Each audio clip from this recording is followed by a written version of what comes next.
살면서 부족한 것들이 참 많기 때문에 마음속에 아쉬운 것도 있고 또 탐나는 것도 있습니다. 난 저걸 갖고 싶은데 없어요.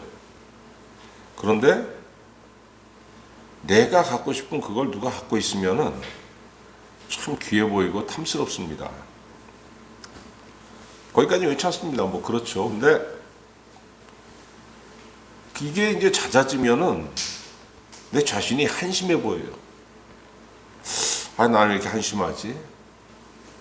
왜 내 삶은 이렇게 하찮지? 왜 내 인생은 이렇게 보잘것없을까? 정말로 낮아 보입니다. 그런데 여러분 객관적으로 한번 생각해 보세요. 나라는 사람의 가치가 어느 정도일까? 야, 이건 객관적? 주관적이기도 하겠는데 성경에서 도대체 나라는 사람의 가치가 어느 정도 될까? 한번 보면은 여러분 돈 다 좋아하지 않습니까? 돈은 많으면 많을수록 좋죠. 돈과 나 뭐가 귀합니까? 욥기서 2장 4절에 보니까 사탄이 하나님한테 하는 말이 있습니다. 가죽으로 가죽을 바꾸오니 사람의 그의 모든 소유물로 자기의 생명을 바꾸올지라. 이게 무슨 뜻이냐면요, 오직 가죽으로만 가죽을 바꿀 수 있는 겁니다. 모든 거는 가치가 같아야 이게 비교가 되는 거예요. 사람이 재산이 아무리 많아도 그걸로 자기의 생명을 대신하겠습니까? 돈 누가 많이 준다고 해서 자기 생명 줄 사람 누가 있겠냐는 거예요. 사탄의 주장이 맞습니다, 여러분.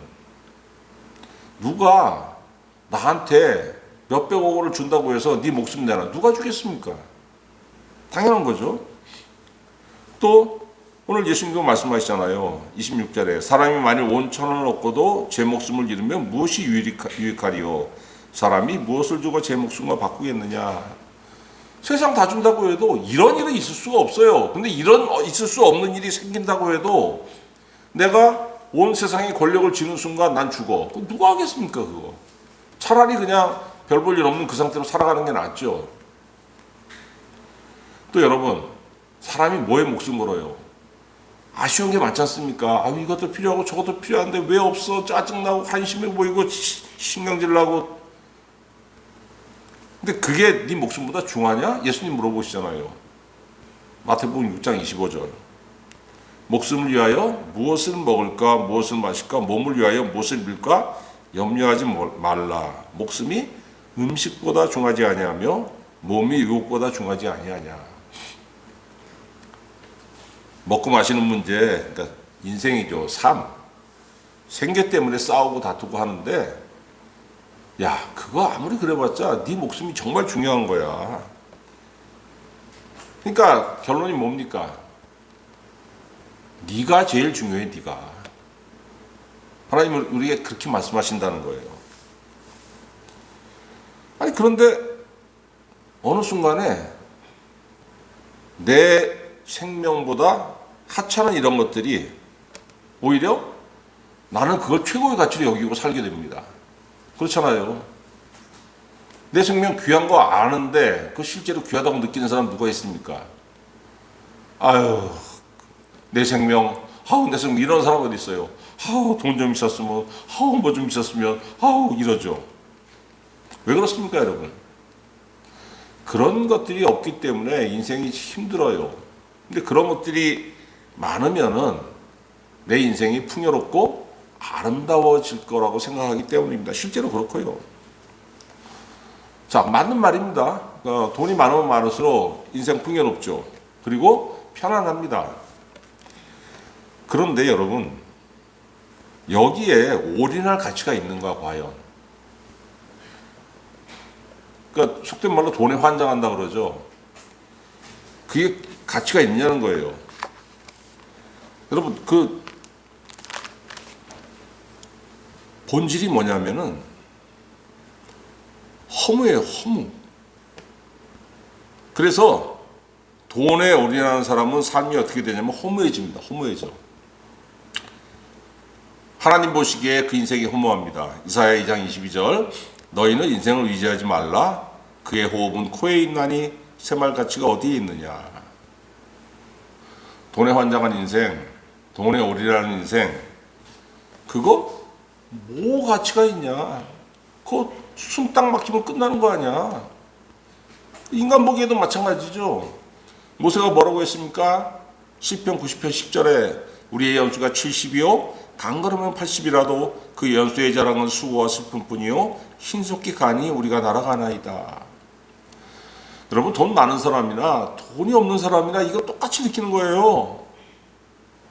제가 60년 넘게 살아보니까 이 말씀이 너무 절절히 와서 닿는 거예요. 이렇지 않다고 생각하는 사람이 누가 있겠습니까? 내 인생 끝내줘. 내 인생은 알짜배기로 가득 차 있어. 이렇게 생각하는 사람 누가 있어요? 이건 재벌이나 가난뱅이나 똑같이 느끼는 겁니다. 삶을 살수록 생각나는 게 뭐예요? 후회뿐. 그때 좀 더 잘할 걸. 그때 좀 더 열심히 할 걸. 하나님 보시기에도 돈에 올인하는 인생은 참 헛되고 허무한 것이고 사람 보기에도 마찬가지라는 겁니다. 시편 146편 3절 귀인들을 의지하지 말며 도울 힘이 없는 인생도 의지하지 말지니 그의 호흡이 끊어지면 흙으로 돌아가서 그날에 그의 생각이 소멸하리로다. 여러분, 주님은 분명히 우리에게 뭐라고 말씀하셨냐면은 네 목숨 천하보다 귀해. 그런데 삶을 살수록 자꾸 허망해져요. 왜? 천하보다 귀한 목숨이 목숨보다 귀하지 않은 것을 목숨처럼 아끼고 그 생명처럼 여기기 때문에 목숨의 가치가 허망해지는 겁니다.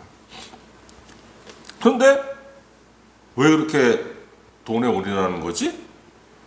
왜 이렇게 돈에 환장하는 거지?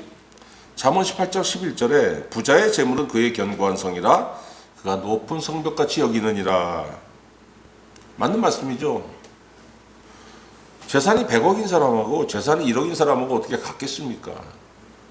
재산이 1억인 사람은 근심이 많습니다. 그 재산 1억이라는 게 현금을 얘기하는 게 아니고 부동산이고 뭐 다 합쳐서 얘기하는 겁니다. 늘 근심 걱정이 있어요. 아유, 내일 뭐 지출해야 되는데, 아우, 이번 달에 뭐 나가야 되는데, 아우, 돈이 없는데 이거 어떡하지? 100억인 사람은 거기서 자유롭습니다, 여러분. 그죠? 그렇잖아요. 이건 현실이에요. 그런데 여기서 한 발 더 넘어가면 뭐가 되냐면은 돈이 나를 구원해 줄 것처럼 여기게 됩니다. 그리고 저는 그런 사람 많이 봤습니다. 실제로. 돈이 너무 많으니까 까딱을 안 해요. 복음이 안 들어가. 권면을 해도. 잠언 11장 28절 자기의 재물을 의지하는 자는 패망하려니와. 왜 이런 말씀이 나왔겠어요? 왜 하나님께서 이렇게 말씀하셨겠습니까? 돈이 너무 많으니까 구원의 말씀이 안 들어가요. 제가 실제로 많이 겪었습니다. 말씀을 전해도 자기가 자기 좋은 것만 택해서 듣습니다. 신방을 가서 권면을 해보면 그래요. 그런데 좀 미안한 얘기인데 가난한 사람일수록 목사가 전하는 말씀을 액면 그대로 받아들이더라고요. 아, 그래서 부자가 구원에서 멀 수밖에 없구나. 왜? 나 돈 이만큼 벌었어. 이렇게 번 사람 몇 명이나 돼? 나보다 잘난 사람 누가 있어? 왜 나보다 못난 것들이 왜 나한테 와가지고 뭐 옳은 말씀, 진리의 말씀이라고 왜 떠드는 거야? 그런 게 있거든요. 여러분, 고등학교 다니면서 정말 그 까다로웠던 과목 중에 하나가 뭐냐면은 세계사입니다. 세계사.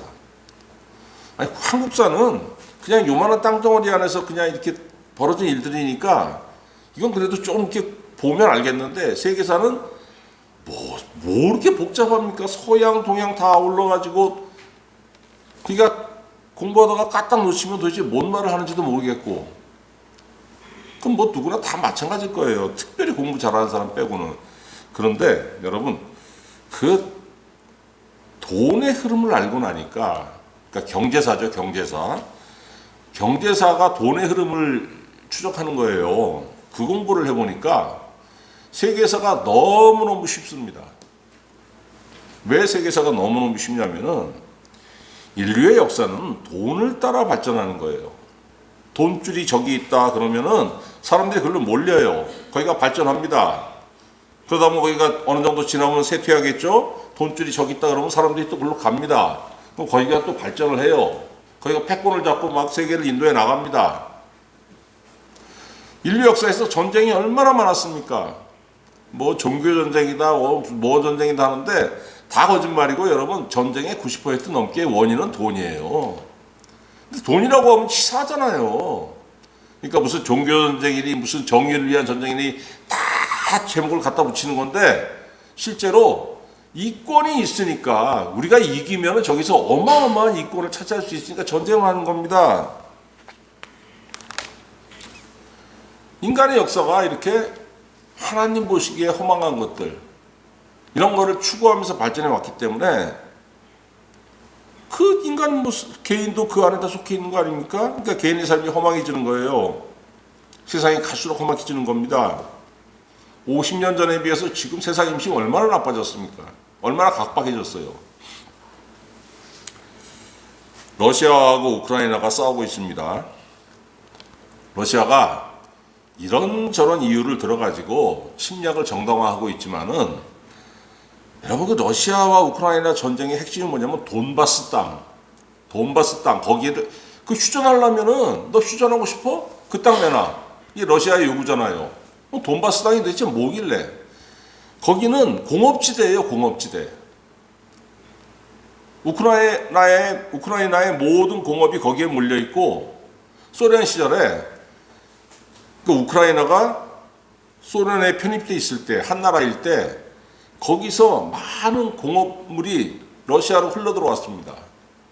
그 땅에는 땅 밑에 정말 쓸모 있는 지하 자원들이 어마어마하게 매장돼 있어요. 그래서 그거 내놓으라는 거예요. 휴전하고 싶으면은. 돈바스 땅이 아무 가치가 없는 땅이라면은 이 전쟁이 일어났을까? 그 전쟁을 아는 사람도 그렇게 얘기합니다. 맞는 말입니다, 여러분. 수많은 사람이 죽어나가고 있지만은 전쟁이 진짜 목적은 돈이에요. 싸워서 내가 얻을 거 없으면 뭐하러 싸웁니까? 우리 젊은이들 몇십만 명이 죽어나가고 있는데. 그럼 많은 사람들이 이렇게 물어봅니다. 아니 돈을 무시하고 살라는 겁니까? 아니 그렇지가 않죠. 여러분 우리가 예수를 믿건 안 믿건 이 땅에서 살고 있습니다. 그죠? 다 이 땅에 발붙이고 살고 있어요. 하나님은 내 자녀들이 이 땅에서 살면서 잘 사는 것, 잘 살라고 말씀하시죠. 잘 살라고. 가난하게 사는 게 하나님 뜻이 아니에요. 이왕이면 잘 살아라. 시편 92편 13절. 이는 여호와의 집에 심겼음이요. 누가? 우리가. 믿는 자는 뭡니까? 여호와의 집에 심긴 거예요. 우리 하나님의 뜻 안에서 번성하리로다. 우리 하나님의 뜻 안에서 대충 그저 그렇게 사는 게 아니고 번성하리로다. 그는 늙어도 여전히 결실하며 진액이 풍족하고 빛이 청청하니. 늙으면 지갑을 다 닫지 않습니까? 왜? 더 이상 나올 게 없으니까. 하나님 원하시는 거 그거예요. 그게 아니고 내 자녀들은 세상 살면서 잘 살았으면 좋겠어. 젊었을 때뿐만이 아니고 늙어서도 풍족했으면 좋겠어. 그게 하나님의 소망이라는 거예요. 왜 안 됩니까? 내 최고의 가치가 하나님이 아니에요. 내 최고의 가치가 예수 그리스도가 아니고 내 최고의 가치가 돈이기 때문에 이게 안 되는 거예요. 여러분 돈을 최고의 가치로 두는 사람은 돈 때문에 부자 될 수 있습니다. 실제로 돈 하지 않으면 부자 안 돼요. 그래요 정말로. 그 어떤 사람이 저한테 그러더라고요. 야, 너 그 마인드 컨트롤이라고 그러잖아요. 자기는 완전히 밑바닥에서 마인드 컨트롤 해가지고 부자 됐다 그러더라고요.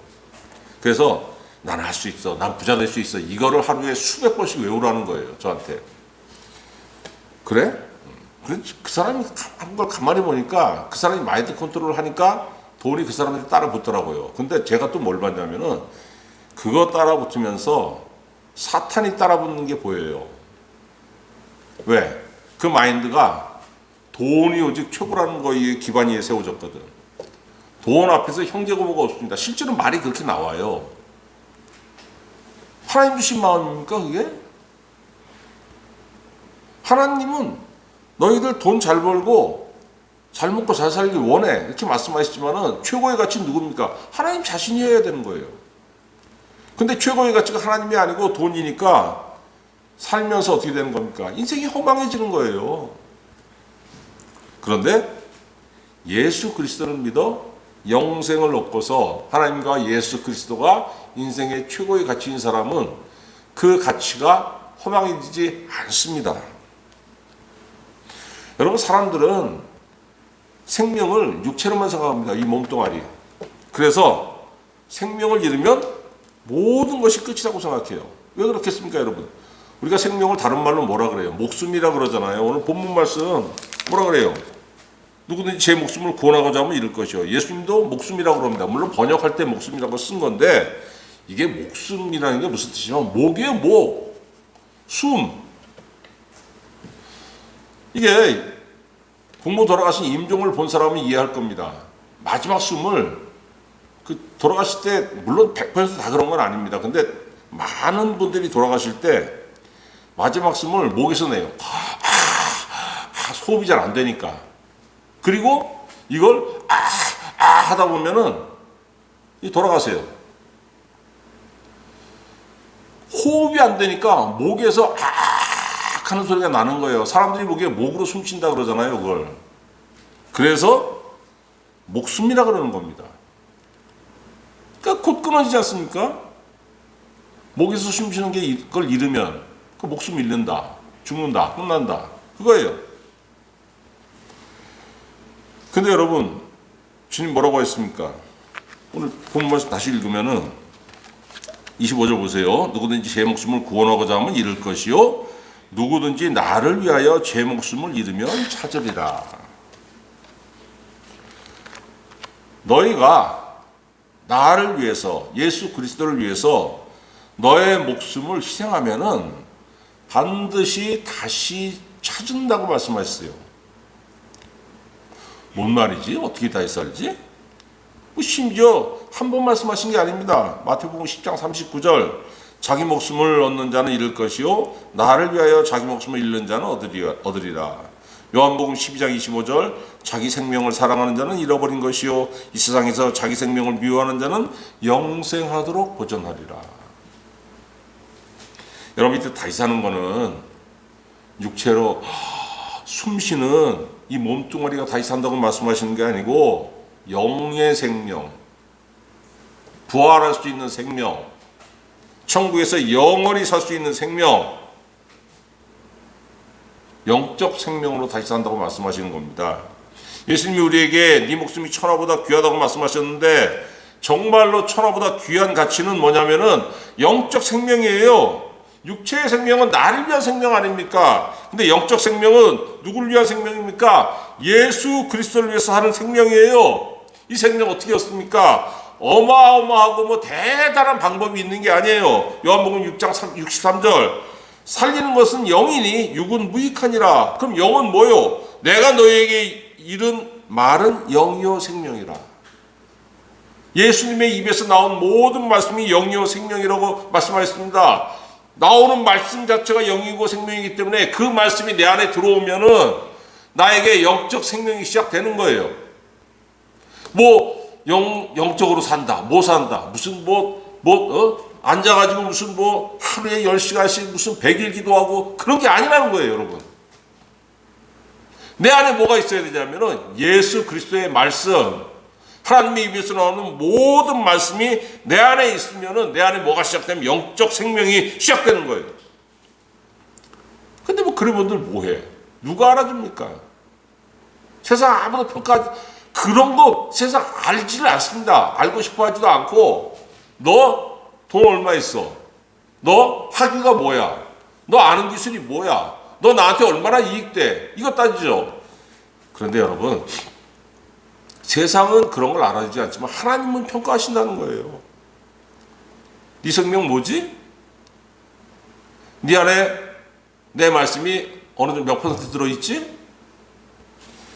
자, 예수님 말씀하시잖아요. 사람을 평가하시는데 어떻게 평가하시냐면은 마태복음 7장 읽어보면 우리가 이거 다 읽어보셨죠. 반석 위에 세운 집. 자기 인생을 반석 위에 세운 사람이 있고 모래 위에 세운 사람이 있다고 말씀하셨지 않습니까? 거기서 뭐라고 말씀하시냐면은 누구든지 나의 이 말을 듣고 행하는 자, 예수님의 권면의 말씀, 예수님의 생명의 말씀을 듣고 행하는 자는 그 집을 반석 위에 지은 지혜로운 사람 같으리니 비가 내리고 창수가 나고 바람이 불어 그 집에 부딪히되 무너지지 아니하나니 이는 주추를 반석 위에 놓은 까닭이요.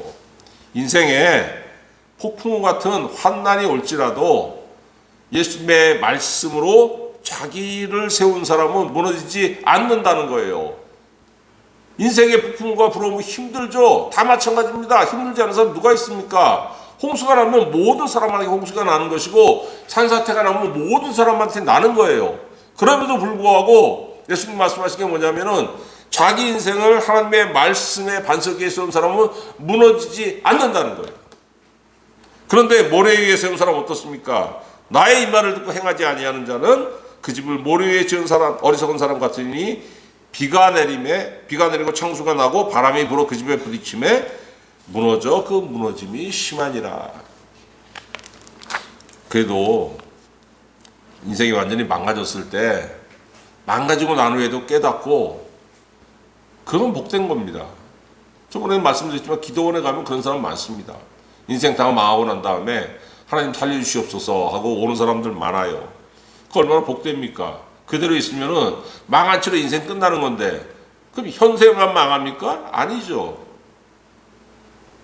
하나님 앞에 가서 무슨 심판을 받겠습니까? 나 너 몰라. 주님이 나 안다고 말씀하셔야 되는 거예요, 나중에. 근데 모른다고 말씀하시면 어떻게 돼요? 현세도 절망이고 내세도 절망이고 내 인생은 영원히 절망되는 거 아니에요. 두 번째 또 뭐가 있습니까? 분명히 하나님 우리를 판단하실 때 어떻게 판단하시냐면은 네 인생 금은 보석으로 세운 사람이 있고 나무와 불과 짚으로 자신을 세운 자가 있다고 말씀하셨어요. 성령께서 사도 바울을 통해서 우리에게 뭐라고 말씀하시냐면은 만일 누구든지 금이나 은이나 보석이나 나무나 풀이나 짚으로 이 터 위에 세우면 각 사람의 공적이 나타날 터인데 그날이 공적을 밝히리니 이는 불로 나타내고 그분이 각 사람의 공적이 어떠한 것을 시험할 것입니다. 만일 누구든지 그 위에 세운 공적이 그대로 있으면 상을 받고 누구든지 그 공적이 불타면 해를 받으리니 그러나 자신은 구원을 받되 불 가운데서 받은 것 같으리라. 예수님을 믿어도 이 안에 말씀의 은혜가 깊이 있는 사람과 말씀의 은혜가 얕은 사람은 그 열매가 다르다는 겁니다, 여러분. 또 뭐라고 말씀하시냐면은 믿는다고 하면서도 말씀에는 일체 관심이 없어요. 자신을 뭘로 세웁니까? 세상같이. 교회는 다녀요. 말하는 거 보면은 성경에 관한 것이 아무것도 없어. 하나님과 예수 그리스도에 관한 것이 아무것도 없어. 이 안에 뭘로 세웁니까? 세상 가치에 따라 세우는 사람들이 있어요. 거기에 대해서 하나님 뭐라고 말씀하시냐면은 고린도서 3장 17절 누구든지 하나님의 성전을 더럽히면 하나님이 그 사람을 멸하시리라. 무서운 말씀이에요. 너희 자신이 구원받은 사람 자신이 하나님의 성전이라고 말씀하시는 겁니다. 왜? 하나님의 성령이 그 사람 안에 계시기 때문에.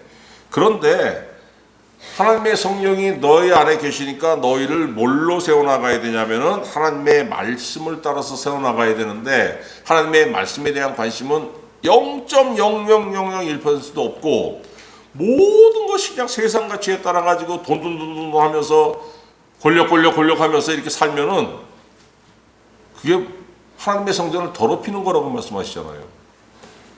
열매가 어떻게 됩니까? 하나님이 그 사람을 멸하시리라. 얼마나 무서운 말씀입니까? 여러분, 교회는 하나님의 말씀으로 세워가야 되는 거예요. 교회도 그렇고 교인들도 그렇고. 그런데 자기 교회를 말씀이 아닌 정치, 사상, 재물 이런 걸로 세우려고 하는 목회자가 있고 그 목회자를 따르는 교인들도 다 똑같습니다. 얼마나 많은 사람들이 교회 이름으로 정치 선동하고 또 교회 안에서 방문 판매 같은 거 하고 그렇습니까? 여러분 세상에서 얻는 거에는 만족이 없어요. 편안함은 있을지 몰라도 이것이 내 영혼에 만족은 주지 못해요. 그래서 결국은 허덕입니다. 육체는 편안한데 영혼은 허덕이에요. 그런데 영적 생명, 하나님의 말씀의 가치를 따라 사는 사람은 허덕임이 없습니다. 예수님 분명히 말씀하셨지 않습니까? 요한복음 4장 13절 수가성에서 우물을 깃는 그 여인에게 이 물을 마시는 자마다 다시 목마르려니와 내가 주는 물을 마시는 자는 영원히 목마르지 아니하리니 내가 주는 물은 그 속에서 영생하도록 솟아나는 샘물이 되리라. 아멘. 요한복음 6장 58절 이것은 하늘에서 내려온 떡이니 이 떡을 먹는 자는 영원히 살리라. 이 떡이 뭐요? 이 빵이 뭐요? 예수님의 살과 피를 먹으라는 거예요. 예수님의 살과 피가 뭡니까? 예수님의 말씀을 먹으라는 겁니다. 그러면은 이 떡을 먹는 자는 영원히 살리라. 다시는 배고프지 않고 허덕임이 없는 거예요. 영적 생명으로 사는 게 뭐가 특별한 게 아닙니다, 여러분. 세상 가치를 따라 살던 사람 그 마음에 하나님의 말씀이 들어가면 거기서 영적 생명이 시작되는 겁니다. 그 가치를 따라서 살다 보면은 뭐가 변해요? 마음이 변하죠. 마음이 변하면 삶도 변하는 거예요. 인생이라는 방향이 뭡니까, 여러분? 자기 마음 가는 대로 가는 거 아닙니까? 나는 자연인이 좋아. 그럼 산에 들어가 사는 거예요. 나는 재벌이 좋아. 하루 종일 돈을 하면 사는 거예요. 나는 은혜가 좋아.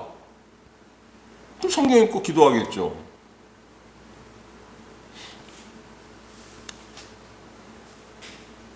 은혜 따라 살고 영적 생명을 따라 살면은 분명한 건 뭐냐면 세상에서 잃는 게 있어요, 여러분.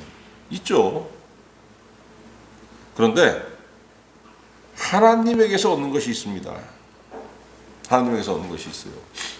어젠가 그젠가 그저께인가요? 그 대장동 사건의 주범들 그 얼마나 몇 년 동안 얼마나 시끄러웠습니까? 그 판결이 났잖아요. 누구는 징역 8년, 누구는 징역 4년 이렇게. 그런데 제가 이제 이름은 얘기 안 하겠는데 징역 4년 받은 사람에 대해서 징역은 4년 사는데 그 사람이 그 사업을 하면서 얻은 소득 400억 원 정도 되는 거는 국가에서 추징할 수 없다고, 환수할 수 없다고 그렇게 인터넷에 떨더라고요. 그러니까 거기에 대한 반응이 뭐냐면 이야 대박이다. 징역 4년 살고 400억. 그 어떤 사람 댓글에 뭐라고 썼냐면은 야 나는 4년이 아니고 10년이라도 살아. 400억을 내가 줄 수 있으면은. 난리들이더라고요. 저는 근데 그게 정말 확실한지 모르겠습니다. 근데 인터넷에 그렇게 떴어요. 아무튼 전과자가 되는 것도 징역 4년을 사는 것도 돈 앞에서 다 감당할 수 있다고 이 사람들이 이 얘기하지 않습니까? 전과자 돈에 환장해서 전과자 딱지 붙이고 하나님 앞에 가보세요. 하나님 뭐라고 하시겠습니까?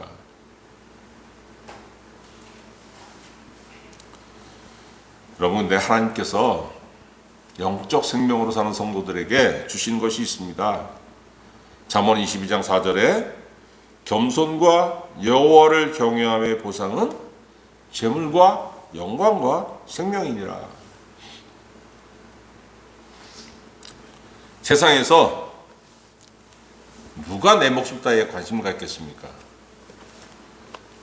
나에게 내 목숨은 천하보다 귀한 목숨이지만 세상에서 누가 나한테 내 목숨 따위에 관심 가져요. 옆 사람 죽으라고든 말든 아무도 신경 안 쓰는 세상인데. 그런데 하나님의 말씀이 내 안에 들어와 가지고 믿음으로 살게 되면은 나는 어떤 사람이 되냐면 하나님 보시기에 귀한 생명이 되는 겁니다. 그 전엔 뭐예요? 오직 나만 내 생명이 귀했는데 하나님의 말씀을 따라서 영적 생명으로 살게 되니까 하나님 보시기에도 귀한 생명이 되더라는 거예요. 여러분, 말씀이 여러분 안에 있어서 그 말씀을 통해서 믿음의 사람이 되고 믿음으로 사는 성도, 하나님 보시기에 귀한 생명으로 사는 성도가 되시길 우리 주 예수 그리스도의 이름으로 축원합니다. 기도하겠습니다.